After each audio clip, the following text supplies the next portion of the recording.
Hello and welcome to Culture Illiterate, a podcast where four friends overthink comic book movies. I'm Jake, and it's not super new news anymore, but for the first time since it happened, we're recording. I'm engaged, so that's my fun fact. I'm engaged. Gross. With me are my friends and fellow co-hosts that aren't engaged except for one. I'm Jason, and my brother's engaged, and I have a sword.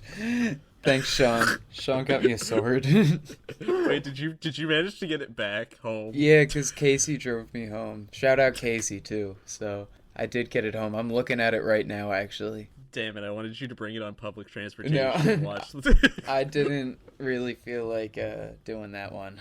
Watch as security decides, what is that man doing with that big sword? In theory, it's not sharpened, though I could still do damage with it. You could still do a lot of damage. It's hefty. It's hefty. It's a master sword from Zelda. I guess I should contextualize that. Zoraldo? From Zoraldo. Because I like Zelda and because Sean's a good friend. So. I guess it's my turn. And my fun fact is the Punisher, who is played by Ray Stevenson, plays the primary antagonist in my favorite Indian film of all time, RRR. And you can see, even though his hair has turned to snow, he's still got that gun fu in him. Hell yeah.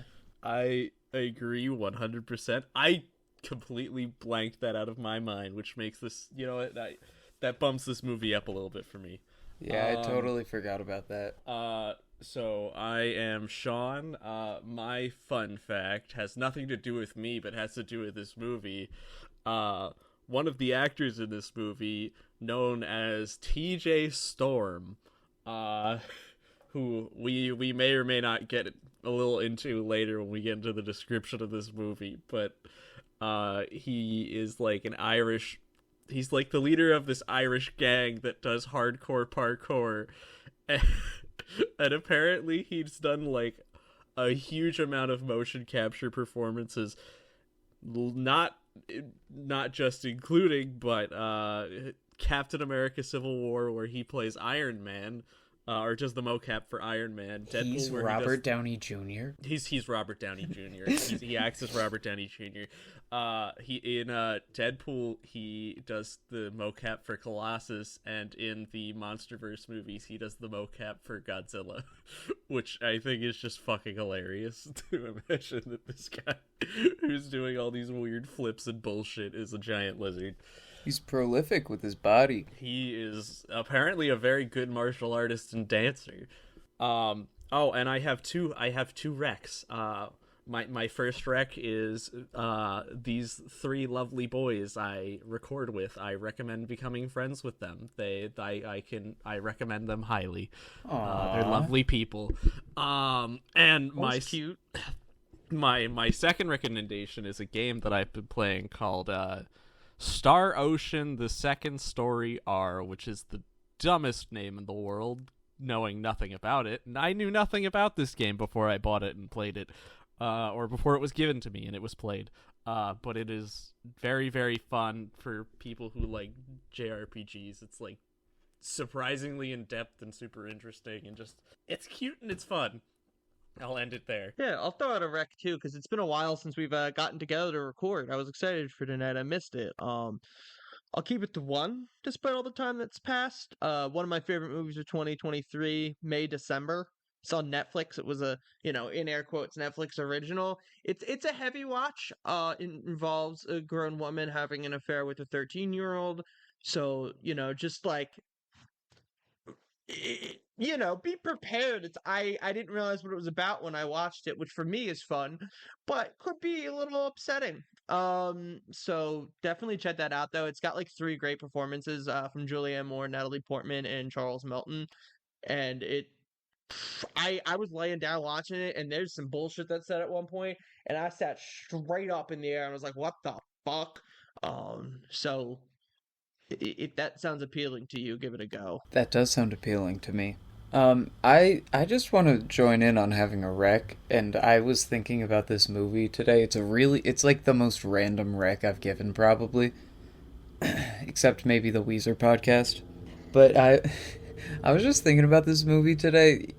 Yes Man, starring Jim Carrey, from 2008. I love that movie. Zoe Deschanel's also in it. And the reason I was thinking of it was because there's a Third Eye Blind song in it that Jim Carrey sings to Luis Guzman. Uh, and that song was on at work, and I just kept thinking about that scene. And so yeah, Yes Man, Jim Carrey, good, good movie. Well, the movie we're covering today is Punisher Warzone. And first and foremost, did any of you guys know this movie exists? I did, because I had seen the clip where the fat guy dies. You know, Fat guy? towards Is the that what you end. just said? The fat guy, yeah, towards the end Well, of real it. quick, real quick before anyone answers the original question, who did you have written down, Jason, for the actor? Oh, Because I that's was who. weirdly close. Fucking, Who'd you I wrote, my guess was Michael Richards. And I have my Are note. you serious? I That's kind of swear funny. to God, it was. I just. So, I and that have would my be note. Kramer for Yeah, anyone that's who's the not. actor who plays Kramer. Oh yeah, one of the actors in this is Wayne Knight, who plays Newman in Seinfeld. And the first time I ever saw this, I lost my mind seeing Newman as Micro in this movie, and it hit me again this time. I was like, oh my god, it's just so. Jason's showing us right now, there, guys. Banana nut. That is so weird that you went to Seinfeld. That was Yeah, I don't know. weirdly I think I close. probably was just watching Seinfeld around that time. But what do you? So anyway, the rest of you guys, did you know this movie existed? And if so, was it because of Wayne Knight getting shot? I knew this existed not because of that, but like it was one of those movies that was on late at night in this was back when my parents, when we had cable, and they got like Showtime or HBO or whatever for like those like premium channels. They had gotten them for free, and it was one of those weird things that was on like super late at night for whatever reason. And I saw it. My dad watched part of it because we didn't know it existed. So I have like a weird connection to this movie, I guess. But it's this is ass. This thing's ass. Yeah, because I remember like years and years ago I saw a clip of Wayne Knight getting shot in this movie. I feel like it might have been in a Watch Mojo video for some Oh reason. dear God. I don't know why, but like I have seen probably an embarrassingly high amount of Watch Mojo videos. Not because I like choose to watch them, I just kind of end up seeing them somehow. You know, I don't know. But it was a long, long time ago, and I like forgot about it. But then the second I saw it happen, I was like, I've seen that. You never forget seeing Newman get shot in the head. I guess not. That's another wreck, Seinfeld. If you listen to this and have never watched Seinfeld, it's goated. So better Yeah, Wayne Larry Knight David. project than this. Larry David, can't go But wrong. yeah, Punisher Warzone from December 5th, 2008. You know, that December release, they were really going for the Oscars on this one. Written by Nick Santora, Art Markham, and Matt Holloway. Directed by Lexi Alexander and shot by Steve Gaynor. It stars the late, great, rest in peace, Ray Stevenson as Frank Castle, aka Punisher. Dominic West as Jigsaw. Doug Hutchison as Looney Bin Jim, Jigsaw's brother.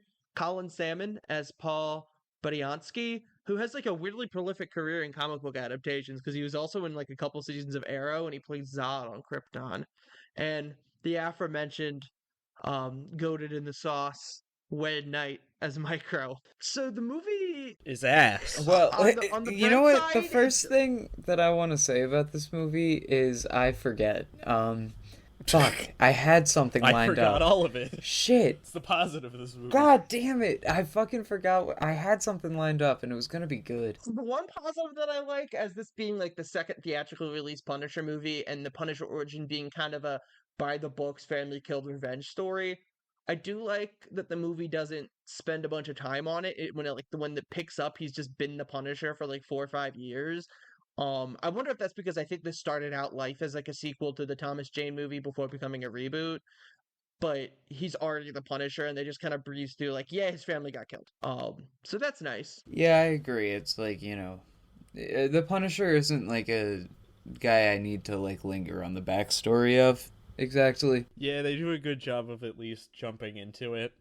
You aren't like, there's no time stuck waiting for like the origin to come along. Everything's already happened, and it's just in medias res kind of a little bit that he's like been the Punisher for a while, and shit's been going down. Yeah, and it's like I said, I don't really need to linger on the Punisher's backstory that much. I kind of get it. It's like, you know, his whole family died. He's and not to say that he's not a, you know, character that can have layers. Just saying, like, you know, that specific backstory doesn't have to... I don't feel like it's something that needs to be overly verbose, so I like that they didn't linger on it and didn't really, you know, do too much with it, I guess. True. I mean, and it definitely, like Sean said, it jumps right into the action. Like, the movie kind of opens with Frank assaulting, like, a party being held by, like, the local Don of the Italian mob, and kills him and all the guests, jumps right into action, and it's very gratuitous action. This movie really does go over the top with, like, the violence and the blood and gore, to the point of, like, there's a scene where Punisher punches someone in the head and their head explodes, and it's just from like a punch to their head. So he goes after this mob, and then the Caesar's right hand man Billy, the Butte Rosati, escapes and goes to his hideout at a recycling plant, where detectives Martin Soap and Safiat, I don't even remember these names. Like, so many of the side characters just leave my brain. We're staking at the party and inform Castle where he's hiding. So Castle infiltrates the hideout, and after a brief firefight, he throws Rosati into a glass crushing machine that leaves him hideously disfigured but alive, and subsequently going by Jigsaw. Frank, who accidentally kills an undercover agent, Nick Donatelli, and then only after discovers that he was an undercover FBI agent and starts feeling super guilty. His partner, Agent Paul Badiansky, who the deceased agent had helped like get clean when he was a corrupt agent and a coke addict, decides to join the NYPD's Punisher task force in search of putting an end to Frank's reign as the Punisher, and partnering with Soap, who leads the task force to bring Castle to justice. Meanwhile, Jigsaw frees his deranged and cannibalistic brother, Looney Bin Jim, as he takes over the mob in the absence of all the deaths from earlier. So, yeah, I mean, how about the action in the movie? Because, like I said, like it kind of does jump right into it, and you know from like the very start what you're getting into, because it doesn't really let up at all in terms of how just absurdly graphic it is. Yeah, the violence was really the only notable thing that struck me early on and stayed with me, to be honest. You know, I'm going to say right now, the action is extremely gory, and yet at the same time, it's kind of boring, because Ray Stevenson has like the grace of Steven Seagal, as he just walks around and shoots things, and then when he shoots things, they explode, no matter what he's shooting it with, whether that's a rifle or a pistol. And it just got to a point where I just kind of thought I was watching like an RPG gameplay video of someone who grinded in the first level like 100 hours, and so they're over leveled as they go through the rest of the game, if you know what I mean. That's a way to describe it.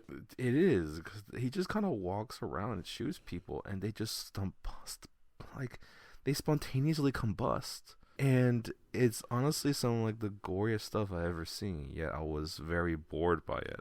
And another thing I want to bring up, excuse me, is the family, the quote-unquote Italian family. First off, we need to talk about Jigsaw and how his accent reminds me more of Danny DeVito than an actual Italian. And second, the actual Italian family is so stereotypical. It's as if I was having warm-ups to do my Mario accent. Like how when I was prepared to speak in the Mario voice, I say things like prosciutto, mozzarella, ravioli, stuff like that. That's the mozzarella. best. They That's the best Matt bit. That's like I the really- So far. best. Like it's like the best way I can describe this Italian accent. It's so hysterically stereotypical. Yeah, I mean, Mozzarella. He said ravioli. move on for Matt's earlier non-Italian point.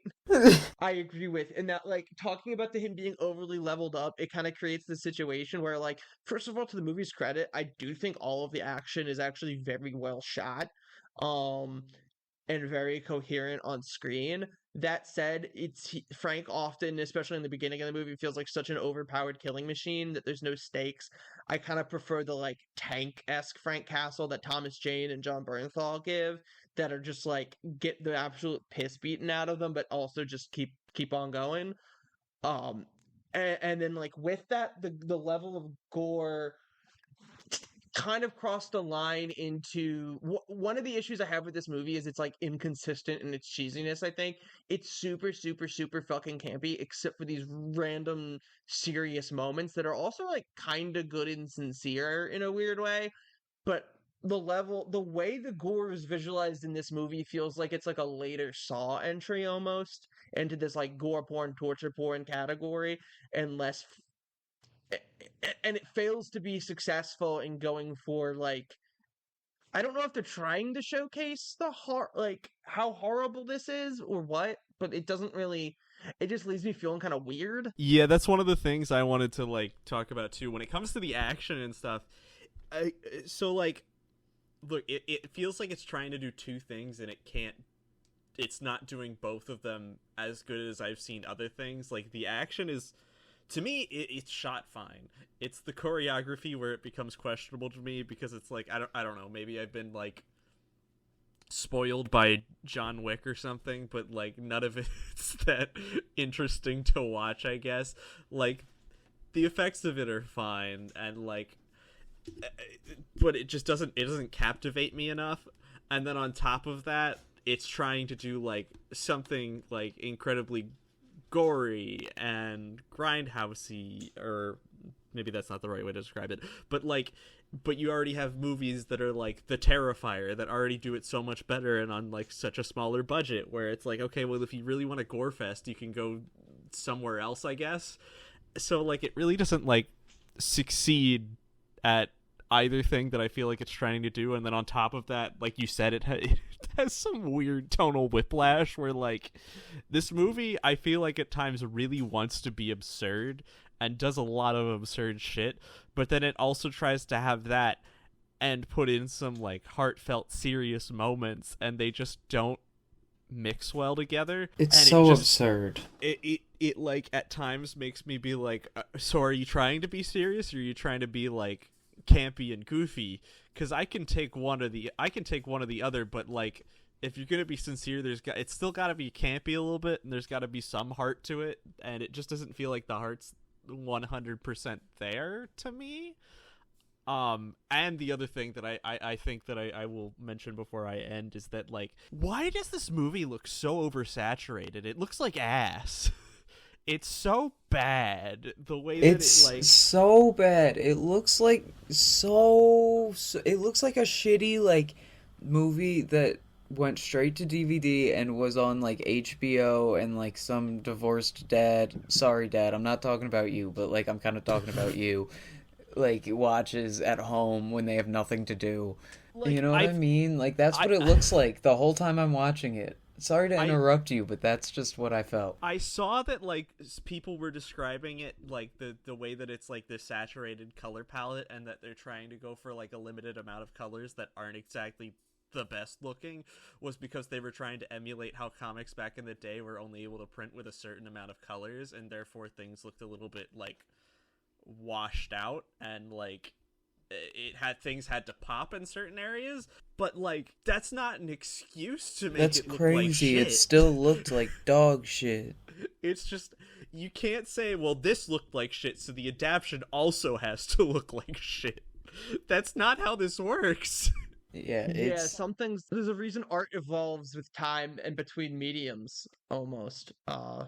Yeah, I don't know. I'm not actually as harsh on how that's another thing for me that like there's a couple shots in this movie that I actually think are really, really brilliant, but then like 99% of the time it's ugly as fuck. Yeah, there are some good shots where I'm trying to remember specific ones, but oh my god, this movie Jumping is ahead jumping ahead to the end, I actually really like the final shot of the movie where it's like the Jesus saves cross in the background right as Frank kills the last guy, and then and then the Jesus like flickers out and it just says saves and fades to black, so all you see is a cross that says saves and the Punisher skull. And like that goes unreasonably hard in my opinion. But for like every moment like that, there's like 99 moments that are ugly. Yeah, there's some other scenes in there that I'm like, okay, well that I can see like the imagination and the potential behind that, but like still it looks like this movie looks like ass. I can't get over the saturation. That was the one thing. I don't know if maybe it was like I did not illegally watch this movie, if any FBI are listening. But like I don't know if it was like what I was watching it from, but like it looked so saturated. The colors looked like they're trying too hard to be there. But the blacks are too deep, and it just there's like so many things that I feel like in this movie that are contrasting and juxtaposing each other, and it's just not there's times and places where that works, and this is just everything that's going against itself and is like conflicting and causing this movie to just not feel as cohesive as it could. One of the things that does look good though is I actually do really like the design of Jigsaw, because Jigsaw is supposed to look super fucked up, and he looks super fucked up. So I'm very, very glad they really went in on that one and didn't like, beat around the bush on how fucking fucked up he looks. Yeah, I feel like most movies these days he would have just had like bandages and some shit. You know what I mean? I feel like sometimes a lot of movies just want to like beat around the bush and like not show you the full thing. This was like, nah, he looks like a piece of shit, and we're gonna show you. Yeah, I think the movie was overly committed to like being a B movie sometimes, but this was one of the cases where that worked in their favor. Agreed. Oh yeah, definitely. So Matt, I take it you didn't like Dominic West's performance as Jigsaw? You mean Danny DeVito Jr.? I mean, maybe do you just hate he Italians? was fine. Huh? Do you just hate Italians? I hate Italians that sound like Mario. That isn't Mario. Jesus Christ! What is this Chris Pratt slander? Chris Pratt stinks. Anyway. The voice of Mario, Chris Pratt. Chris Pratt. I mean, the performances in general are kind of all over the board for me in this movie. Like, I actually, we talked about it. I actually really like Wayne Knight in this. I think he's like on the right wavelength of like a dude that really like he looks and feels and behaves like someone who would buy into the Punisher's bullshit. And other than that, it's just kind of like, I don't know, Stevenson's so dry, and then Dominic West and the guy playing Looney Bin Jim are so over the top, and Colin Salmon as Agent Paul Budiansky is also like playing things really flat. It's just kind of like Wayne Knight's the only one that is like fully 100% of the time in the zone for me. Like dead serious though. Like it's very no, funny. but like, it's like it this. kills me You every just time I had to see say him, that Wayne Knight was in the zone. Like It that's what was. this I mean, movie has brought us to. Like that's the best thing we can bring okay. to the table. What do you guys have to say about the performances? No, that's the fucking thing. I agree. It was all dog shit. Wayne Knight was electric. Wayne Knight was electric. Unironically, Wayne Knight was the best performance out of everyone. Everyone He was just definitely kind of was. acting. They were either underacting or overperforming. There wasn't really in between. I feel like Wayne Knight was the only one who actually like struck a middle ground in which he actually was playing a believable character. Also, the the tonal whiplashes also don't help. Like the emotional anchor of the movie is Frank Castle accidentally kills an undercover cop, and yet a few minutes later we're talking about Jigsaw. I want to be called Jigsaw. Like it's not consistent. It feels really weird, and my gosh, I just every time they talk about this dead cop, I have to go back to people speaking in stereotypical Italian accents. It's so weird. Bippity boppity. Do you think all of the performers do pull off good one-liners though? I'll give them that. Like I'm not crazy about like when Budiansky calls all the cops Krispy Kreme motherfuckers. Like I'm not crazy about his performance in the movie, but like that got me. And Frank has some good one-line when he kills Jigsaw at the end and he burns him on a fire and says this is just the beginning.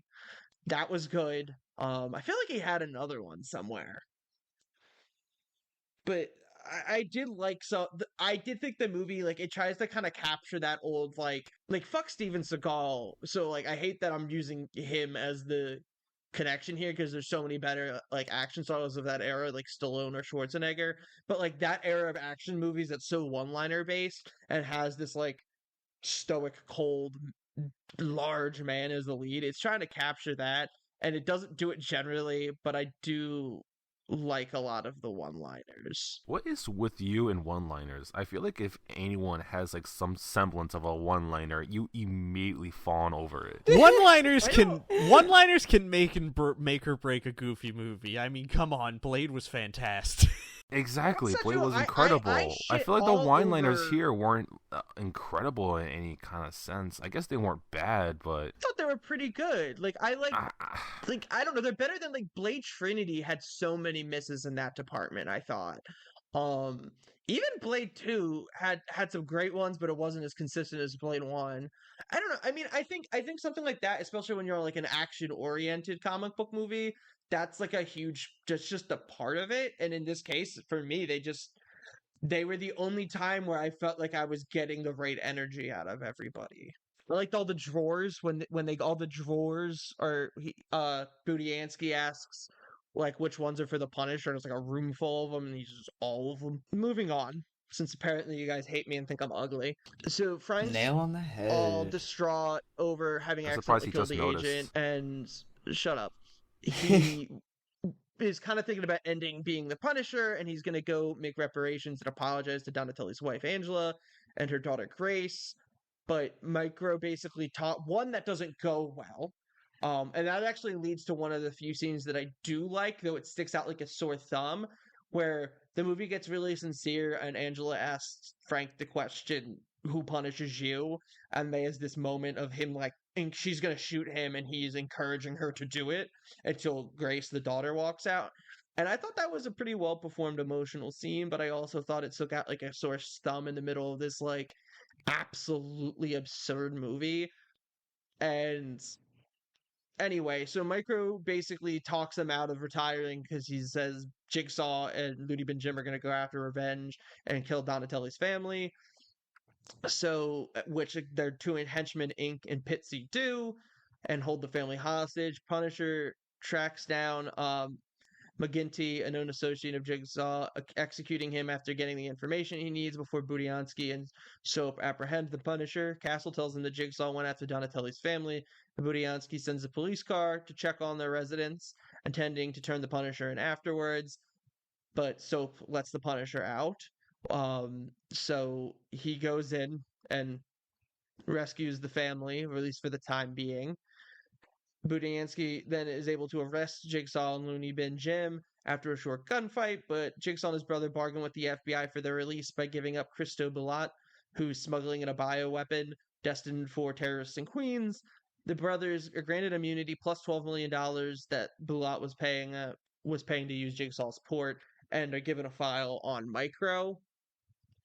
So Punisher's guilt, I think that is potentially interesting, but long story short, the movie does not do much with it. Yeah, I kind of agree. It also just doesn't like I don't know. Like I said before, it really doesn't like fit with everything else in the movie because it's like half trying to be goofy and half trying to have these serious moments where it's like genuinely trying to ask these questions about the Punisher. Like I do like the idea of like the one part where he's like there in the FBI cop's house, and the lady's like, "Who punishes you?" I think that's such a neat thing to have in there, but also like This isn't a movie that felt like from the get-go was that serious, and you're dropping these things in here.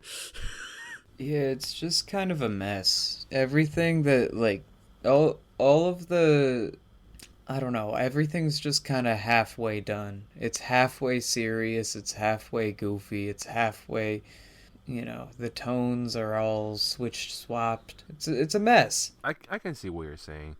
Basically, they didn't really want to go one way or the other, and they tried to find a middle ground in sense of tone.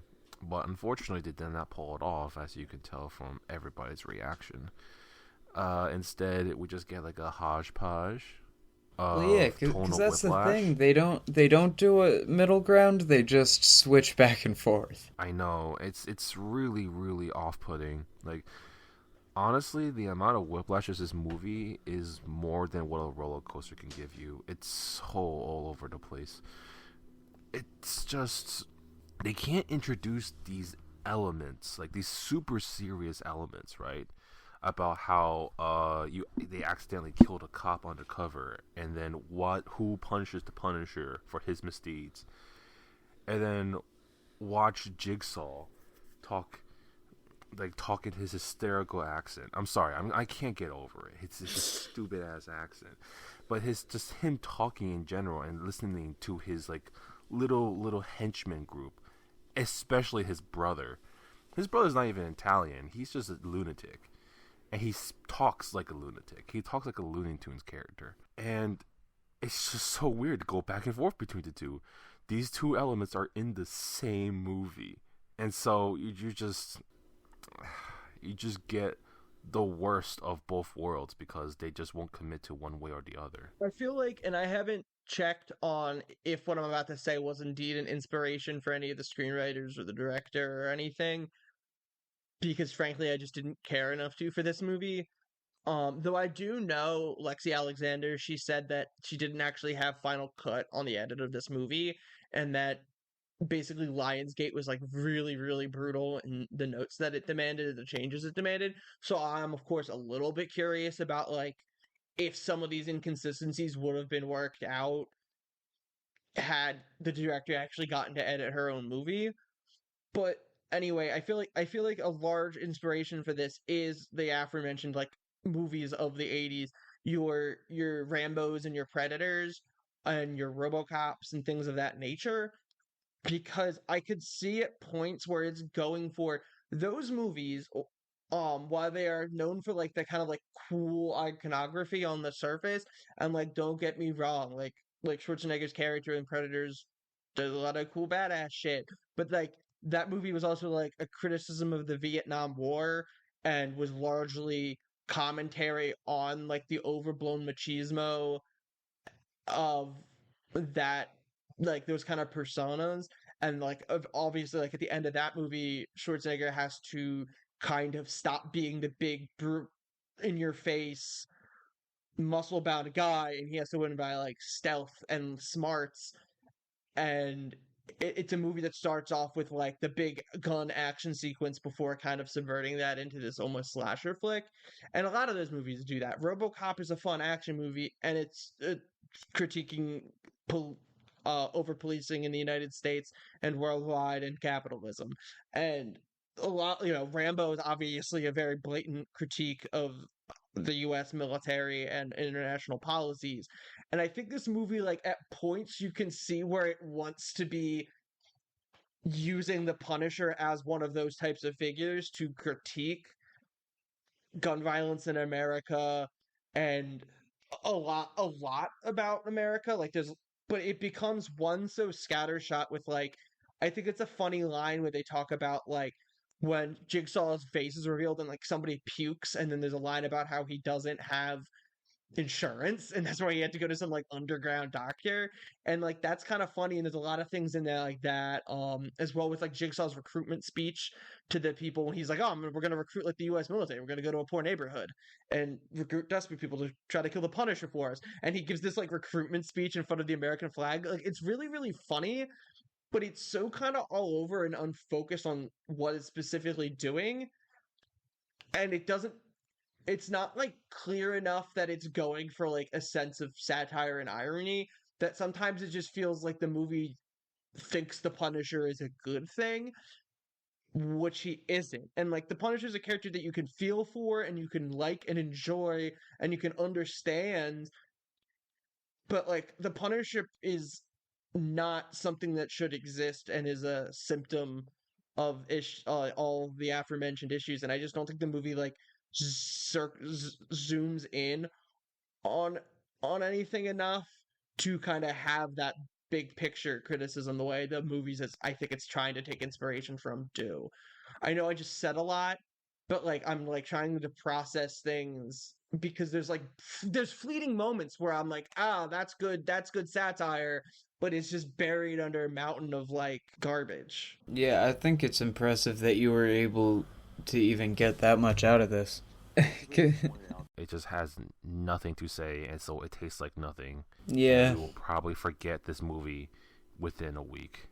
I hope so. Well, that is why I'm genuinely curious about what the original, and like I don't know what the scriptwriters intended or what Lexi Alexander intended, but because I do want to give her and them credit for having some kind of intent, and I don't get me wrong, I have no real desire. I'm not pushing for some director's cut of this 2008 shit show, but it does make me wonder if there was more substance that got taken out in favor of the over the topness of some of it, because there's certain scenes that just like I said, like this scene on the stairs with the who punishes you that doesn't seem to jive with like other things in the movie. And I don't know. I mean, it's bad. I don't want to sound like I'm trying to give it too much credit. I think the movie's bad. It's fantastic. What do you mean?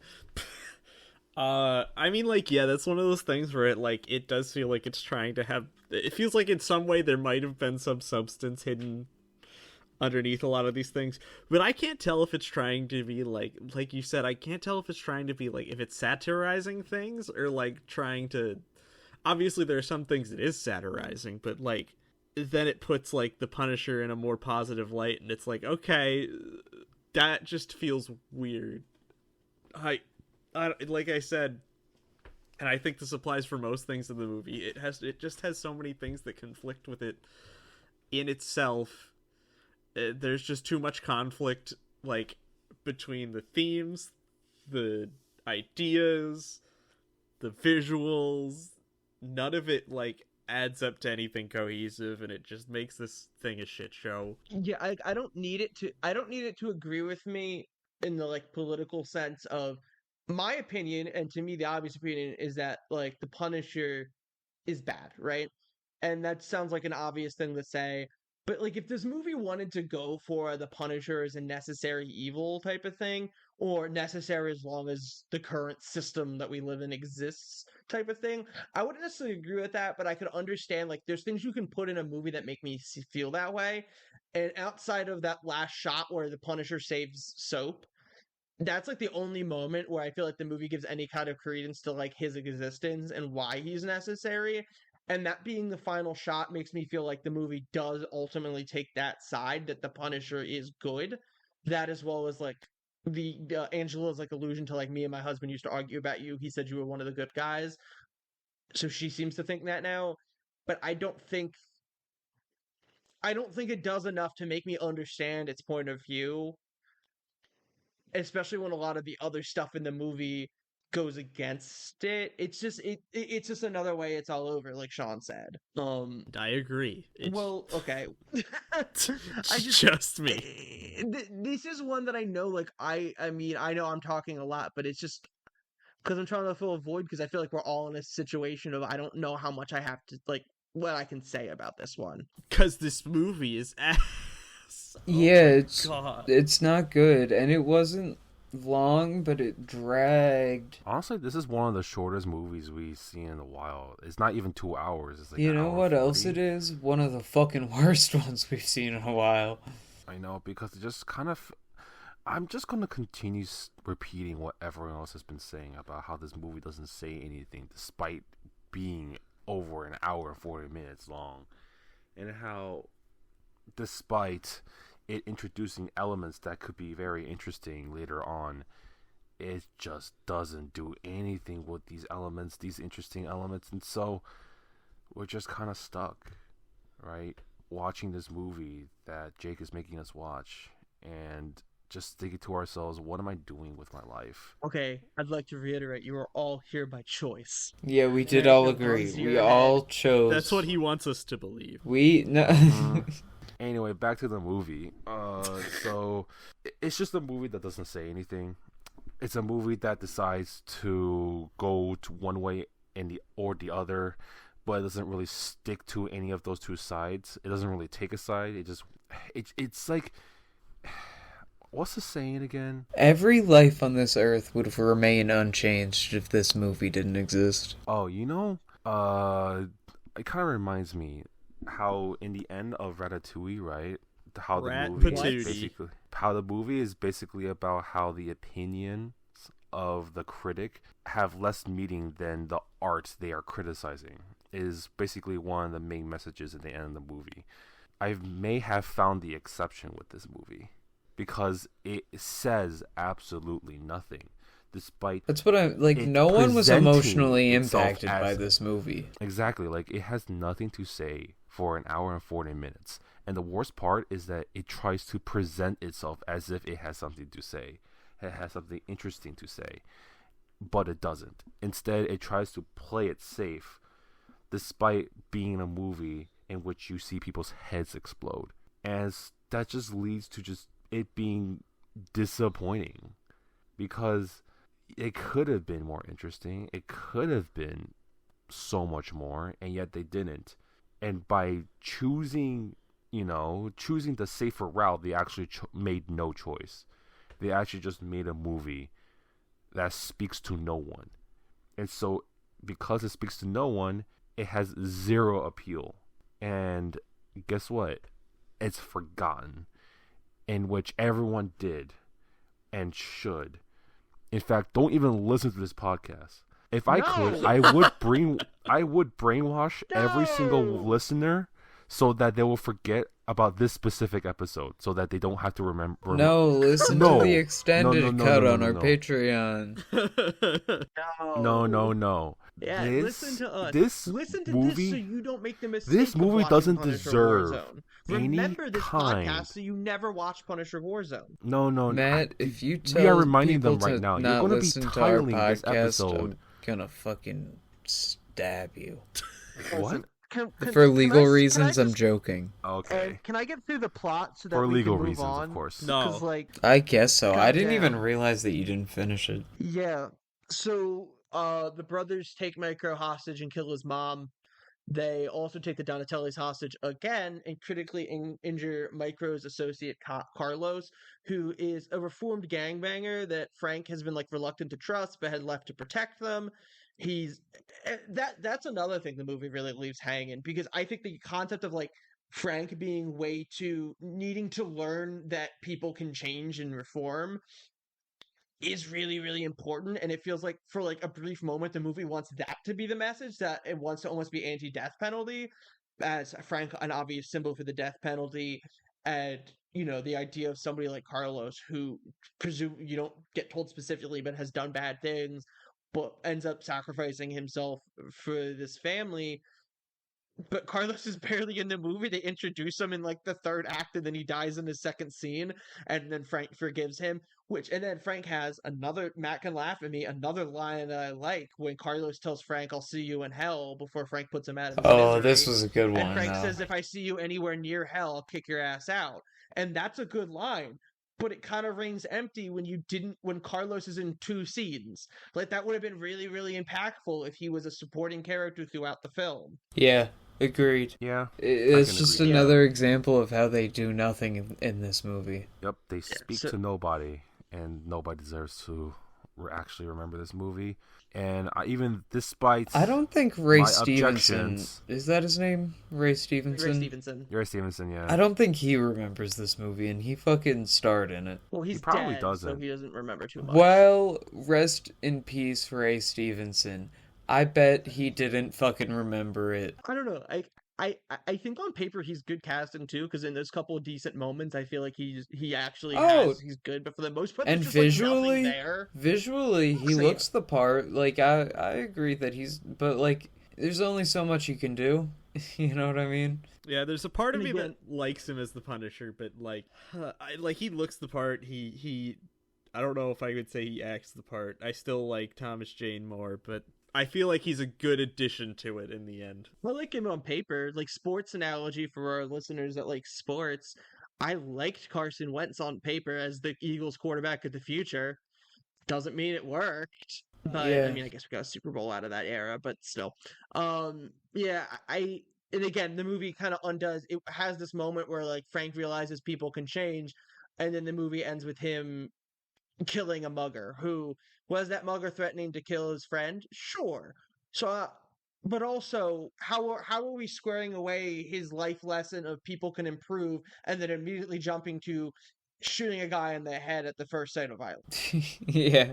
Like, what I'm not talking about, like, I don't like killing Jigsaw is different. Like Jigsaw is clearly a character that is not going to get better and things of that nature. Jigsaw and Looney Bin Jim are one thing, but the movie ends with him killing a random gangbanger after his big emotional moment is realizing that people can change. Which again, so nothing happened. He wasn't actually impacted by that. Again, we Yeah, come and both back of those to scenes, nothing happening.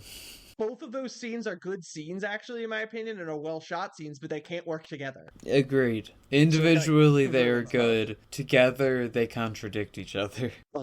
So yeah, This so movie is starting to more sound more and more like a compilation series rather than an actual movie from the way we're describing it. yeah, it does feel like there's a lot of hands in the pot, like almost like like something like an anthology was like, this is my take on the Punisher, or this is my take on the Punisher, but it's all supposed to be one take.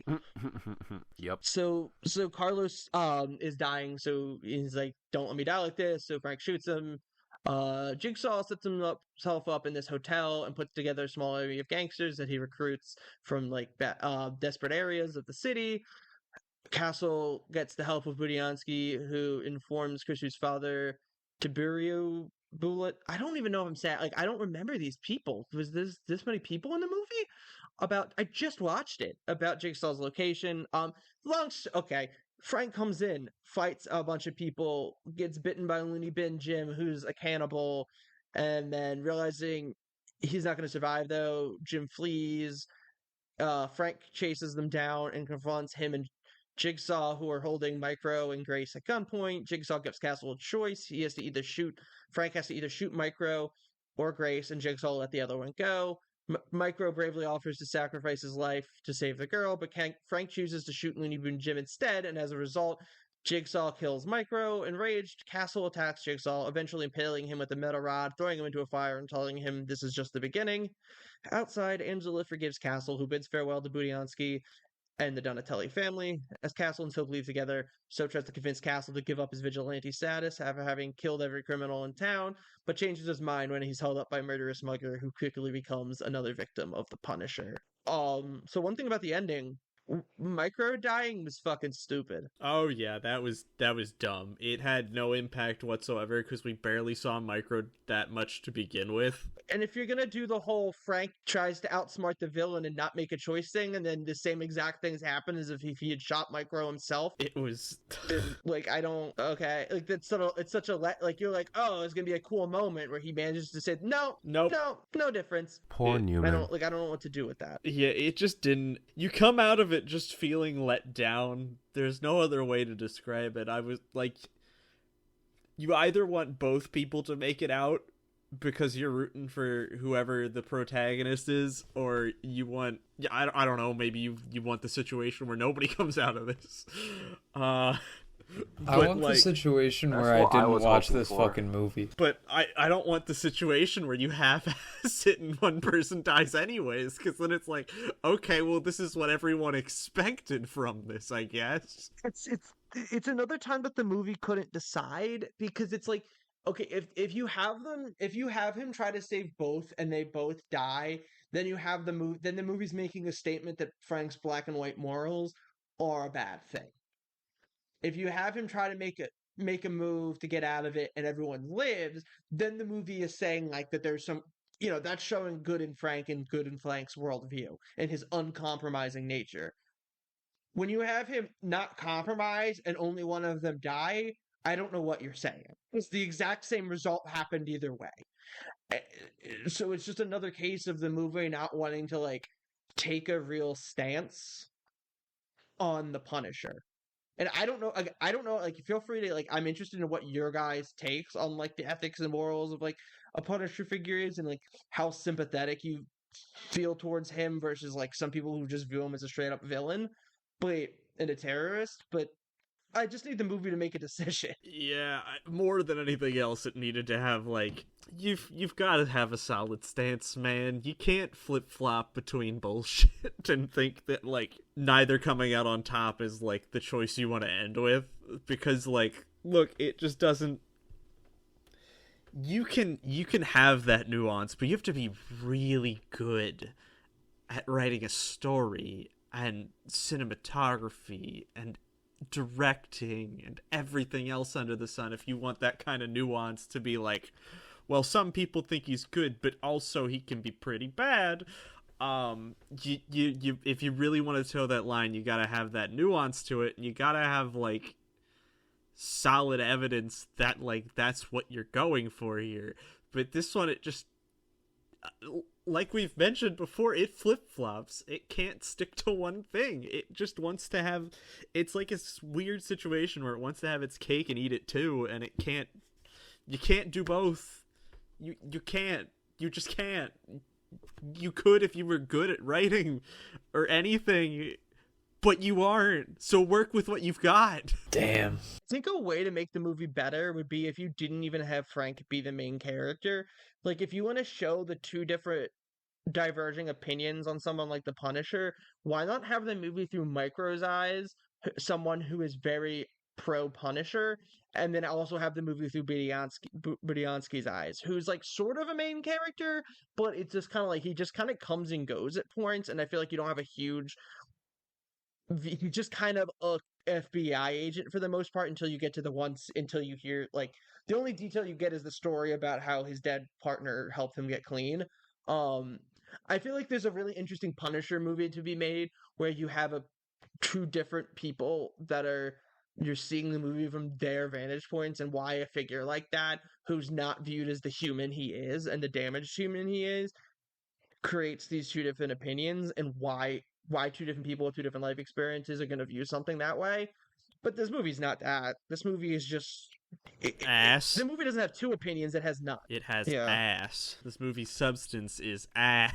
I mean, do you guys have anything else you want to say? I'm just saying right now, it's kind of unbelievable that a movie has actually have so little substance that we can't even make an hour of conversation about it. Like, it's not even an hour of recording yet. Well, it's sad because it's like, look, the Punisher you could have like really in-depth conversations about, and it's an interesting moral ground to talk about, and it's an interesting political concept to discuss when it comes to like the subject of the Punisher and like the existence of someone like that, and then further down the line to like how do we deal with like, you know, criminals in society, and like it goes full on into those kinds of like subjects and themes, and there's so much you can talk about with the Punisher.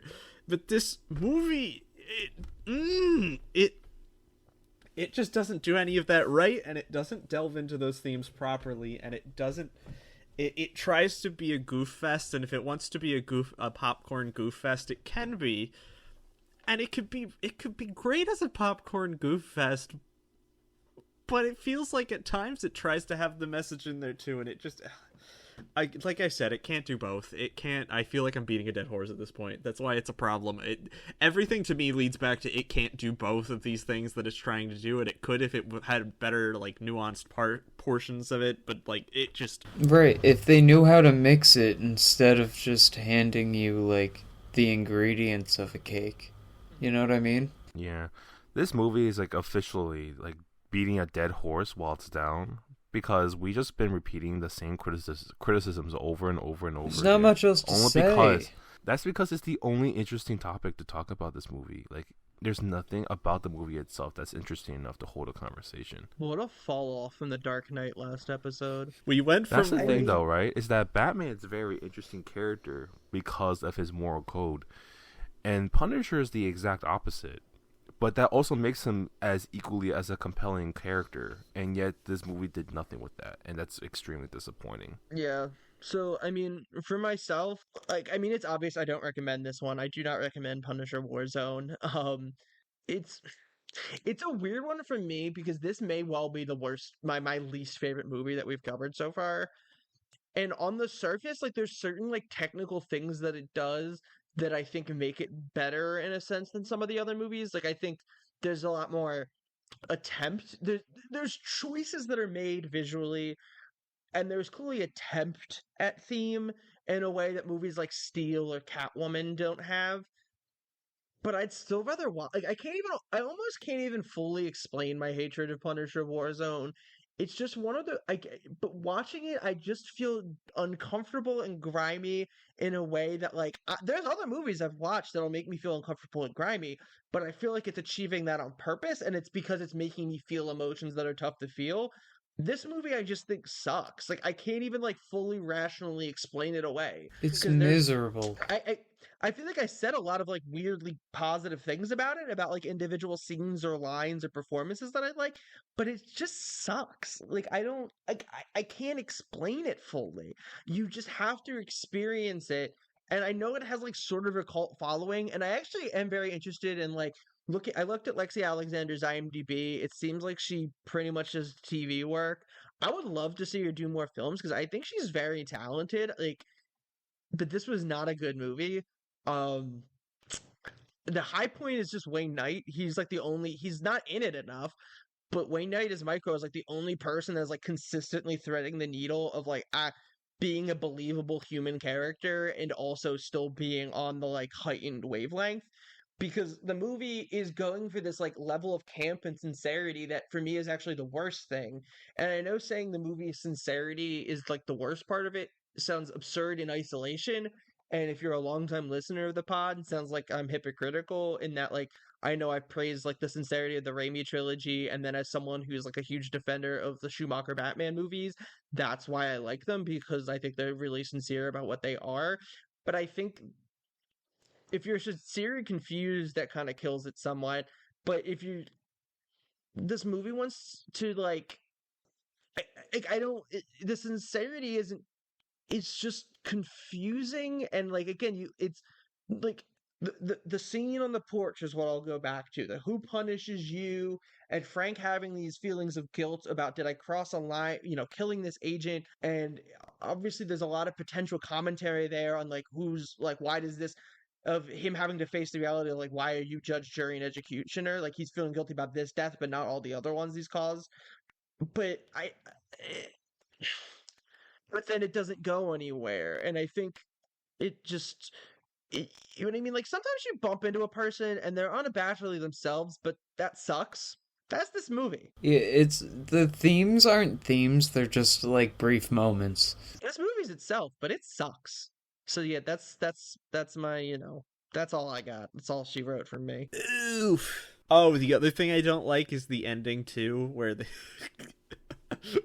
one thing that I just like to mention, because it caught me so off guard because again, like we said, at times this movie gives like such tonal whiplash, and like the ending felt serious to a degree, and then we have the part where like you have the cool shot of like where it's like the neon sign that says saves, and the Punisher is shooting like the mugger, but then it ends with what's his face talking about how he has brains on his shirt now, and it feels like it's meant to be an extremely goofy line. It comes across as an extremely goofy line, but it like again, it feels like such tonal whiplash after the ending. Like man, it just it leaves a gross feeling. It leaves a gross feeling to me. Yeah, absolutely.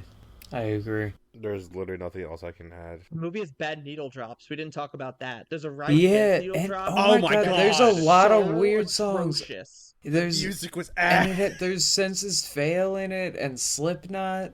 like some of the songs weren't bad songs, but Yeah. like the timing was bad, and then some of the songs were just bad. Rise Against is my favorite dad rock band, but I was like, oh, like it's just they don't know how to do a needle drop. They just don't. They just threw shit in. Yeah, absolutely. And it was also like very of the time music, which is sometimes like It fun. was dated in 08 still. Yeah, but it was like